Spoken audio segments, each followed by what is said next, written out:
Lơi rồi mà ôi lên đây muôi đi lên đây muôi đặt pì mơ đúng không nè đầy muôi hơi bốc con bùm muôi lô mà cục mì đỏ cái thơm lên đầy pi rồi ai lên đầy muôi tâm phải về mày mà lo mày chụp mà lo về à chị ơi hay khi chứ ở đây anh đi lại gì cái sàn mang thiết bốc dơ không ở nơi này đây kèm kia không con kèm kia nhai nó mà lo nó bạn một củ Bay đã đang đặt ra anh. về đây nhai đặt đây rồi ở đây đặt đây rồi mà trời chú mấy đặt cho nó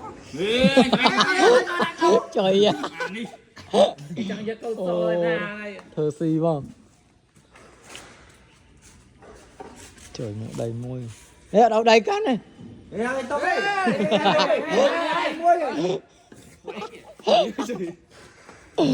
trời ơi tự báo con đi chơi kìa trời sĩ ấy đâu lại tục đỏ cô Trời mà hiểu giờ lùi với nhau đấy. trời xiên đấy kìa trời sĩ bơi khó vào nó trời mà thiên là đầy môi chơi mua tiền ê đầy môi nó đã lớn đi lâu rồi ê no trời mà trời ơi Ai cái bà hiếm bốc khói quá mày. ơi à xoay nè no xoay à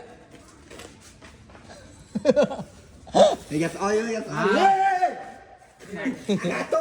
này thì là không là kho đấy mình. trời chạ tiền trời chạ tiền trời chạ đi đấy ai cả trời phố nơi này ai thiên mang nhá thú lắm nè ai thú con mang rồi bèm con có mấy đây có mấy không có chấm đi mà gì luôn nó bèm con mà gì luôn pi ra đúng không